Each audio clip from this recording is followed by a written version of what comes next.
We're going to do apple pie today, and of course you need to start with apples. And I've gotten started on this. I've peeled a couple of them. I've got 3 to go, 3 and a half. So here's the last apple, and the least, I guess, because it's smaller than the others for some reason.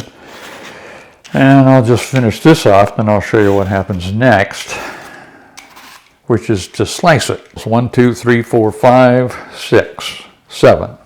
Got one in the bowl already. So that seems about right. I used more last time. I used 8 or 9, I think. I used 9. And it was a little too thick of a pie.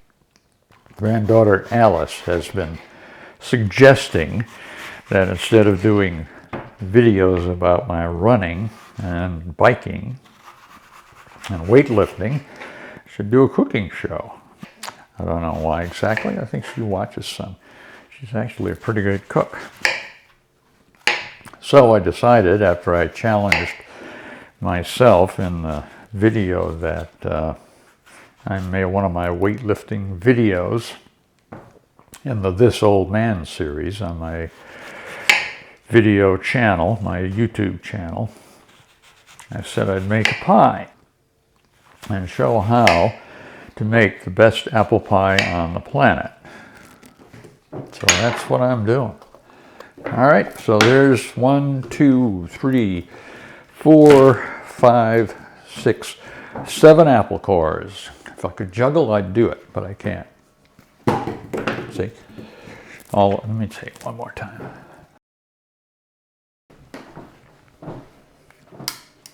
Okay, we're back in action. I'm going to leave my glasses on because I can't see the measurements if I don't do that. And I'm going to show you the crust thing. First thing, turn on the oven and preheat it to 400. Bake.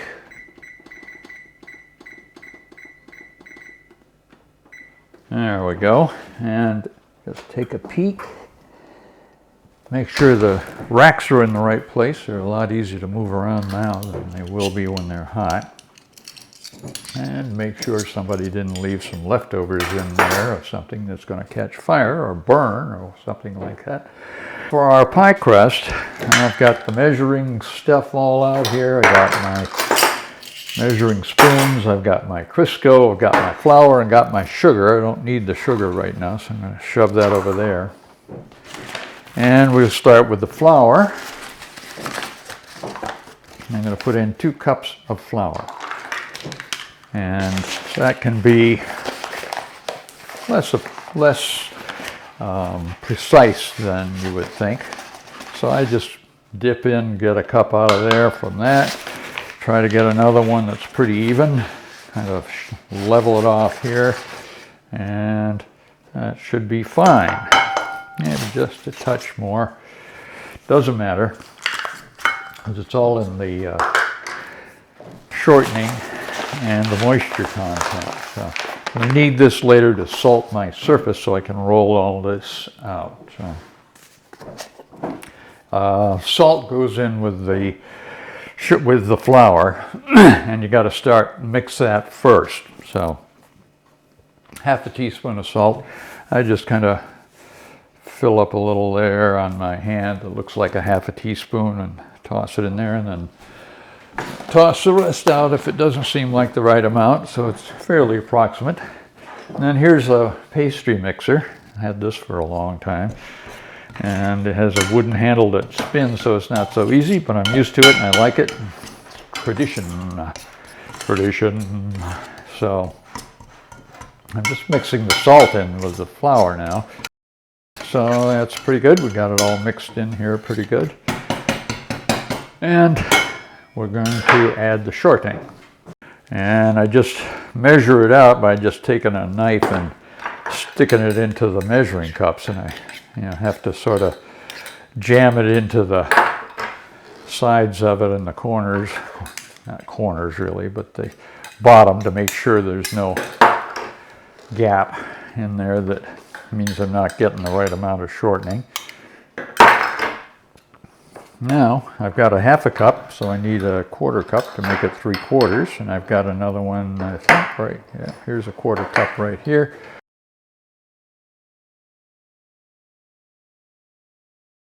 A couple of measuring cups to check out the amount of shortening I need, and I'm just going to dump it in the flour mix with the salt here. Take the knife, scoop it out, dump it in. Comes out pretty well. Not a big deal. Same with the quarter cup. So there's 3/4 of a cup of frosting. Just the way I want it. And a little left there. Try to get it all out. Pretty good. All right. So much for the shortening and the need of the knife.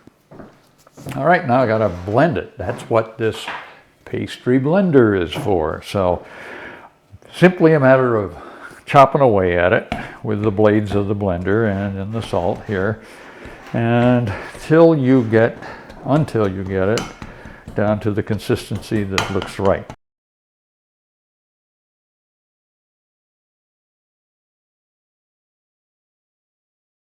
So it's mixed in there pretty well. There's flour and pastry mixed together. Obviously, it doesn't hold together yet, so that's where water comes into play. And this is just a matter of judgment. I had a cookbook that used to tell me put in 6 tablespoons of water, and I tried that. It wasn't anywhere near enough. So I need a spoon for the water and a fork to toss the pastry with. I'm going to toss the pastry. First I'm going to wet it, and as I wet it gradually, I'll toss it to the other side of the bowl. I'm just going to start putting water on the flour and tossing it so that it gets consistently moistened. So I'll do a few tablespoons or a few spoons here of that, and I'll try to get the part that got wet and toss that to the other side.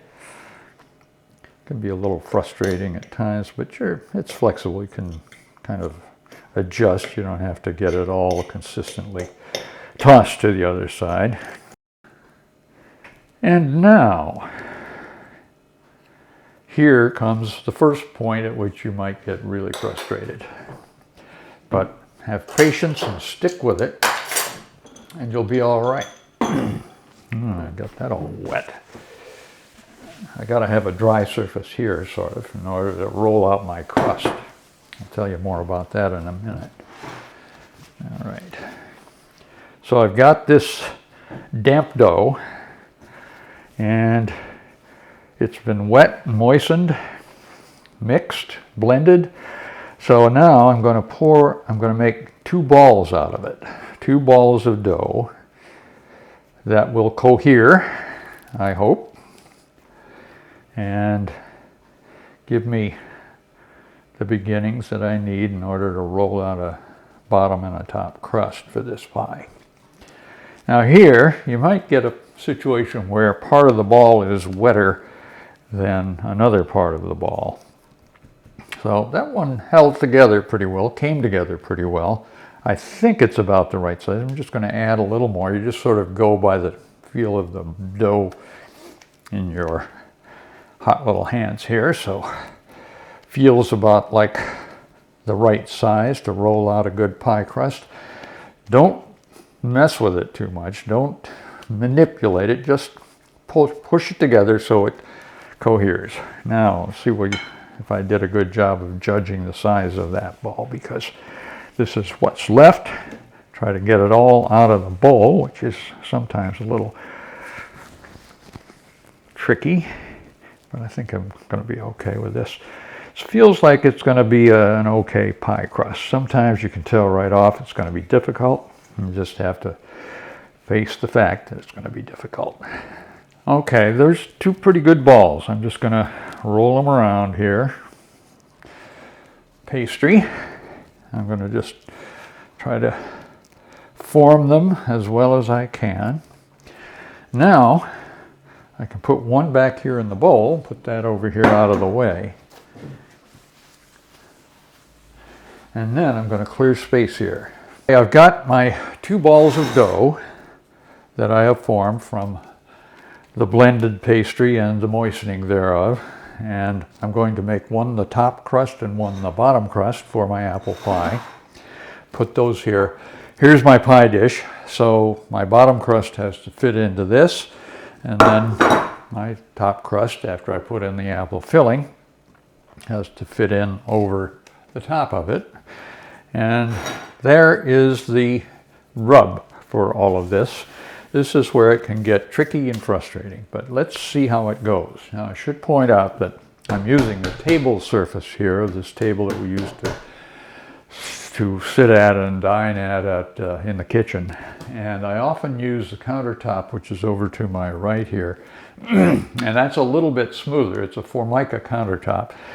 And I don't want it to stick very much, although it always does, to the top of the surface that I make it on. But for purposes of seeing the camera and having the camera see me, we sort of need to do it here instead of over there, because my back would be turned to it over there.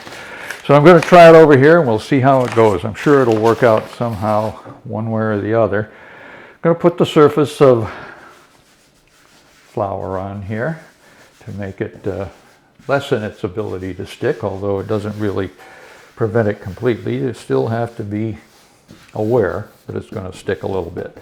Now, we're getting new kitchen counters, and they're going to be quartz, I believe, which is perhaps going to be a good surface for not sticking, and I can't wait to try that. But right now we're in a sticking situation. It's a sticky situation, pal. So here's my ball of dough, and I'm just going to carefully flatten it out into a disc of dough and hope for the best. This is where you start to get your frustration factor. Now you can see around the edge, perhaps you can see that it's actually cracking and breaking. There's holes here, and that's going to happen where it just doesn't hold together. And that's where you can get trouble. Now, there's something that I didn't get. Oh, I'm going to get my secret weapon here. It's over here. And it's an ordinary spatula, an old spatula, but it's thin. And you'll see in a little bit why I'm going to need that and what I'm going to do with it. So now I've got it down here so that it's ready to roll out. And here's the cardinal sin that you may not ever commit unless you want a bad pie. Roll your dough out once, one time only. Never ball it up again and start again. That's guaranteed to ruin your day, because the ball of dough the second time builds up enough gluten so the flakiness disappears. At least I think so, because I've never done it. I'm not sure. But that's my credo to live by and to make pie by. So here's my disc of dough. Put it in about the center of the surface you got to work with. I can go a little beyond this crack in the table, I suppose, but I can't go much farther than this. So I'm just going to take my rolling pin, my mother-in-law's rolling pin, very old rolling pin, wooden and smooth and well used and loved. And I'm going to start rolling. It's not as good as a stone rolling pin probably, or one that's made out of a ceramic or steel or something, I don't even know. But it's more fun to do it the traditional way. Now you can see what's happening here is this separation that I noticed is opening up a little bit. So I just stop here when that happens, and I try to patch it together a little bit, try to rejoin it, and as I roll it out, things get a little more consistent about all this, and it holds together a little bit. But otherwise, if you don't repair it as you go, it's not going to stick together. You're going to have big holes and gaps, and then I don't know what you're going to do, because I never do it. So we're rolling out from the center. to the edges. Try to keep it as round as you can, and you do that by eye.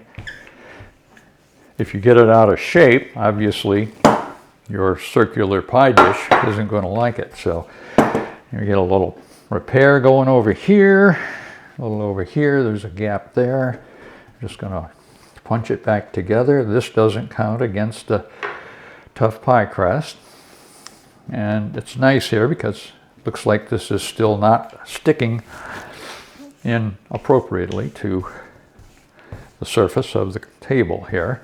And when you get one of these little dividing things that wants to open up on you, you can sort of roll them together. You can go around the side like that and kind of keep the shape of the crust by where you put the rolling pin. There we go. I'm going to shove that up a little bit more. Make sure you try to keep it roughly in the center of the area you've got to work with. Otherwise, you have to go off and retrieve it from the edge of the table somehow. Okay, this is looking like a pretty good example of crust. Seems to be about the right moisture content to roll out nicely without crumbling, falling apart. So I'm lucky. Now, a little more pressure here because it's starting to flatten out a little bit. Even though it's still somewhat thick, you want it fairly thin, but not wafer thin, not paper thin. And sometimes the rolling pin starts to pick up some of the dough here, so you got to be careful with sticky spots and make sure that doesn't happen too much and leave your holes in your crust here. So I like to spread a little flour on there from time to time, sprinkle a little bit on top of the crust itself. All good stuff to do. Never hurts. Just more flour. It's already in there, so a little more isn't going to make much difference. And this is rolling out very nicely. Very happy with this. Now, when I got it almost to the point, or pretty much at the point, that I think it's about the right thickness, I just check it by taking my pie plate and making sure there's enough to fill the pie plate. There is. So, whoop-de-doo, that's good. So now the time has come to get this into the pie plate. A process that can be a disaster if you're not careful about it. Now, I mentioned sticking to the surface, and that's what happens with the sticky pie dough. It doesn't just fold up automatically, at least usually. That's where the spatula comes in handy, and this is my own device invention, or my own technique. As far as I know, I don't know of anybody else that does it. But what you need to do is slide this very thin spatula carefully under the pie crust that you just rolled out to the perfect shape, the perfect thickness, so that it comes loose where it is stuck to the surface.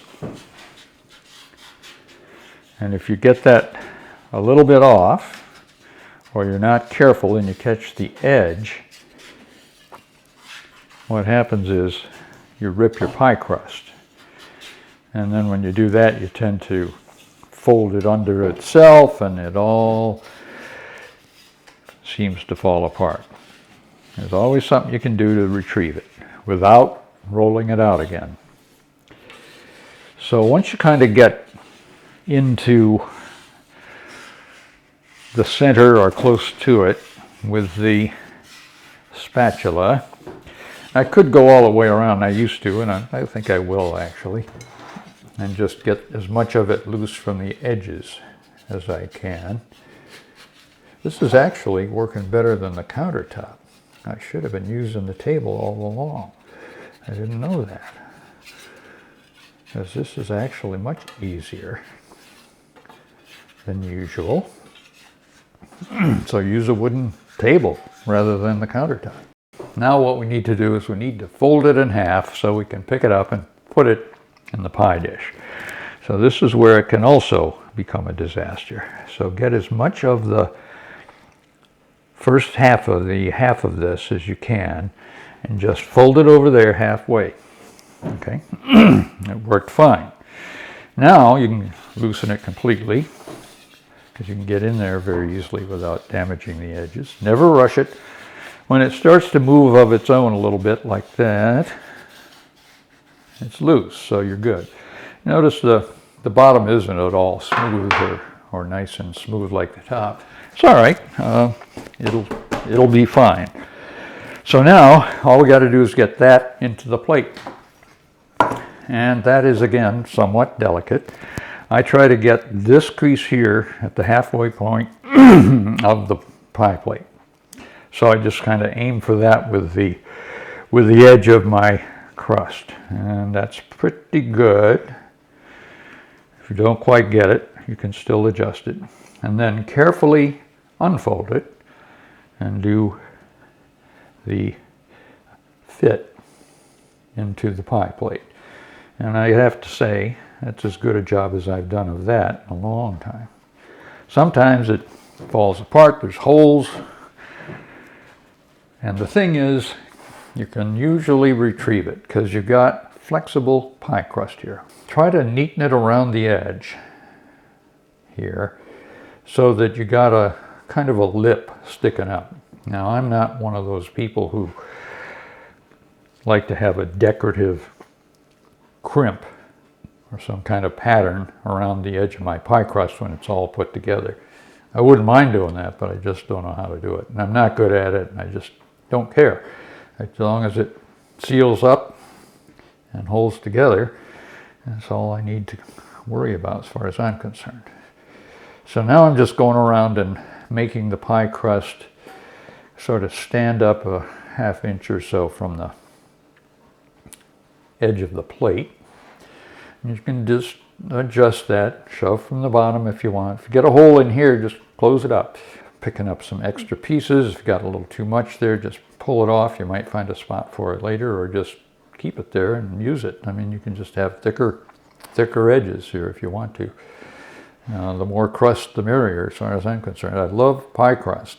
And the filling, as I've said, is secondary. It's all about the crust. All about the crust. My motto, words to live by. And I'd say that's pretty good. Pretty good.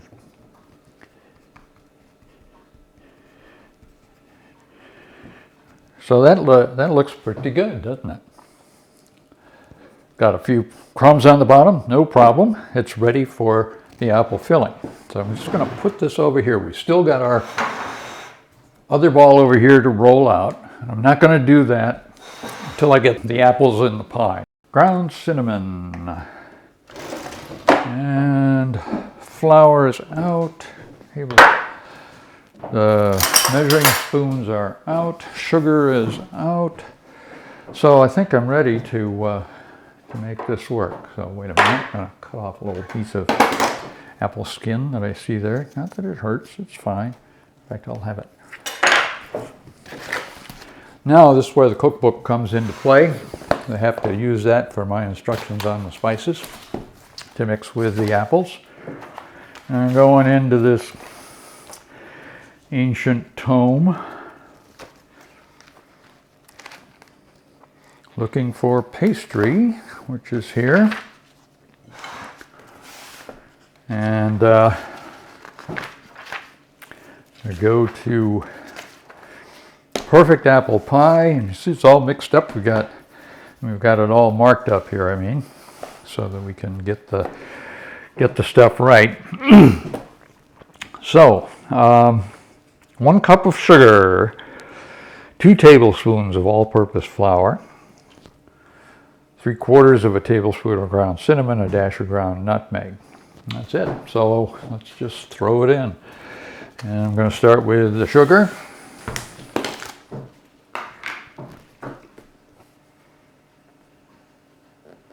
One cup. It's a good one. It's a lot.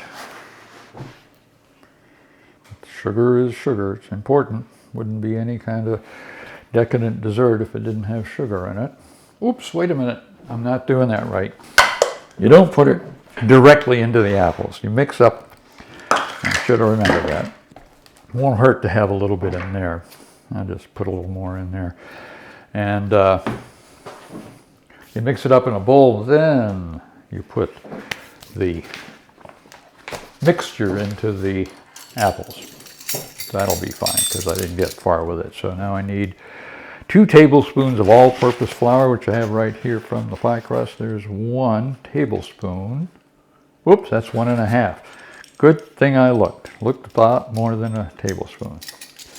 So here comes a 1/2 tablespoon.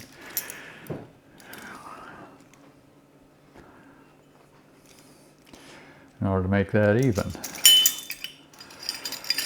They throw me off. I've never seen a tablespoon, a measuring spoon set that had a 1.5 tablespoon setting. So got 1.5 and a half, 2 tablespoons all-purpose flour. Need those. Get that out of the way. I need 3/4 of a tablespoon of ground cinnamon, 1/2 teaspoon,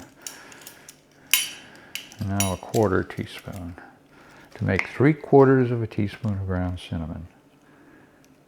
There we go. A dash of ground nutmeg. A precise dash. So I just put a little in my hand there, dash it in there, and that's a dash. Don't want too much. Nutmeg is powerful stuff. And it'll make you sneeze if you're not careful. Not when it's baked in the pie, but. So I'm going to mix, I got it all in there, right? 1 cup of sugar, 2 tablespoons of all-purpose flour, 3/4 teaspoon ground cinnamon, and a dash of ground nutmeg. So now I'm going to mix it together and get my whisk.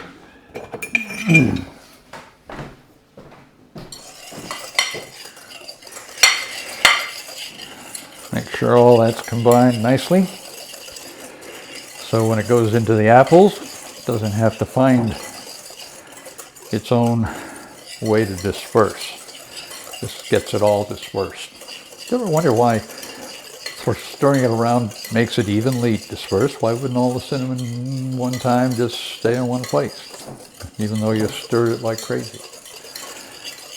I guess there's a principle for that, but because I wouldn't expect it to ever do that. All right, so that's pretty well mixed together, and I'm just going to throw that in with my initial little sugar drop to pull it together. Now I'm going to mix the apples with the spices. We're getting ready to pop this in the oven fairly soon, but I just got to finish up the last few bits of it here, and the next step is to dump the apples into the pie, and that's pretty simple, although there's a little bit to it, and you can see it's filling it up quite well, and you try to distribute the apples around a little bit so they are evenly dispersed, get the juice out of there, and what I try to do is mound it up in the middle. There's a lot of apples here. Didn't know I'd have that volume, but let's use them. We'll spread them out and see how it works. Okay, so try to get the apples lower on the sides than on the top. I think I got way too many apples here. I'm going to take some out. Don't want to have an imbalance of apples and pie crust here. So I think that's going to work pretty well. Maybe a little more over here.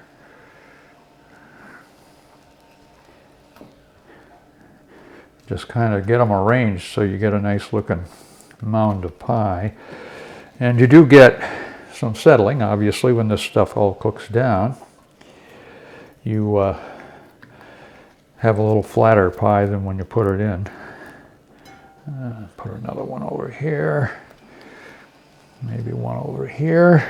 just sort of fit them by hand, I guess. But I think that'll be good. Plenty of apples. I'm going to wash up my fingers. Now I have to roll out the rest of the crust and cover it up. But before I do that, there's a step that I always forget, often forget, and it's to dot the top of the pie with butter. And that just helps a lot.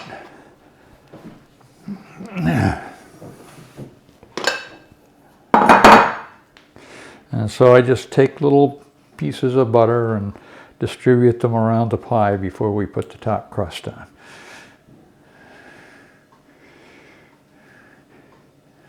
It always comes out good, so I don't want to do anything different. Comes out nice, tasty. You can see these apples are beautiful. And the mixture is just right. So I'm just putting the butter where it looks like it would do the most good. Doesn't have to be a crucial amount or any particular location where you put them. Guess that ought to do it. Now I'm going to put the rest of this out of the way, and remember our other ball of dough? Well, now's the time. Usually I do the 2 balls of dough consecutively because Candy has the other part of the thing ready to go, but in this case not so much. So scrape off, make the surface a nice smooth surface again. Get some flour on there, and we're ready to roll. So I'm going to pat this down. I think there's a theory, and it may be true, that letting the pastry sit for a little bit before you roll it out isn't a bad idea. Some people refrigerate it. But I usually just roll them both out as soon as I get them mixed up, and that works pretty well too. So this has been a while since I formed these dough balls, these pastry balls. So this one has had a little longer between mixing it up and rolling it out than the other one. I don't think that's going to make any difference. So you can see I got rips here, rips there, rips everywhere. And that's when it gets head beating time. But doesn't do any good, so I'm just going to have to deal with a sloppy looking piece section of the pie over here, but it won't affect much else. It won't affect the pie itself too much. It'll still taste good. It'll still be flaky. So I'm just as glad that happened on the video, so you can see not to start throwing things across the kitchen and storming off to tell your husband you can't make pie crust or something like that. So now I'm just taking the edges of the top crust and folding them and tucking them under the edge of the bottom crust that I left sticking up enough to do that. So it seals off and makes a closed pie, enclosed pie. And now we're coming around to my difficult spot. This will act as vent holes over here, and it'll be fine. Okay, now I'm going to cut some holes in it with my kitchen shears. I kind of like the way that works. And I just make a couple of little diamond spots here. Well, not diamond. Just going to make triangles. So there's our ready to bake pie. I've saved this foil from other pies, and I just wrap it around here best I can. It's not easy, but it works. So that it covers the edge, shields it from the heat of the oven until the very end, and I strip it off of there and Make sure that's as browned as it needs to be. This is a pain, I have to say, but I'll try to make it work.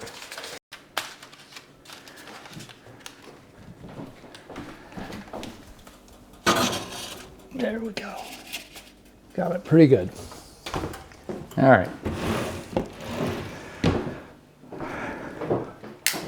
So it's in, and it's ready to do its thing, and once it's done its thing, we'll start the cameras again and see what the result turns out to be.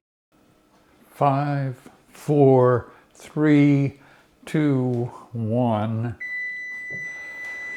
And we've got our extra 5 minutes. Turn that off. Check out the pie. Hope it's bubbling. Seems to be, should be bubbling by now, but yeah, I'm just getting the faintest bubbling. Perfect. So there you go. I'm going to haul it out a little further so we can take a look at it without sliding it off and dumping it. Wouldn't be the first time that I did that. And it looks great on the top. I'm going to put it on the stove here. Close the oven. Stop the oven. And admire the pie. So let me bring this camera over to get a good close look at it on the top of the stove. Crust is a perfect color. I think it's a success. And I'm going to leave it on top of the stove for now, and then I'll put it over here on this little cooling rack after it cools off enough not to damage the counter here. And then I think we will have done it. Well, yesterday we baked this beautiful apple pie, and today we're going to check it out and see if it holds up to previous achievements in the apple pie category. Now I've gone ahead and cut the pie and scooped out a piece here. It didn't come out particularly beautifully, and it never does on the first piece, but here it is. And so now we're going to give it a sampling and see how it holds up to pies of the past. So I'm just going to take a piece that has some good apple filling here and a good piece of pie crust. I was a little deficient in the pie crust department here because I didn't scoop it out very well, but here goes, the test.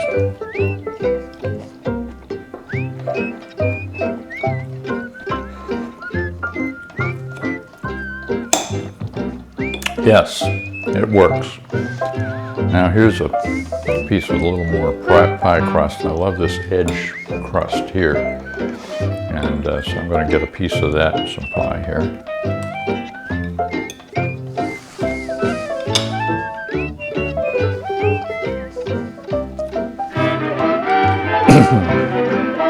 Yeah, that's the test. The pie crust is flaky.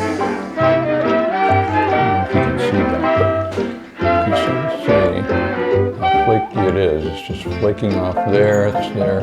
Got a lot more filling than crust on this piece, but that's because it's the first piece. There's another piece of bottom crust here.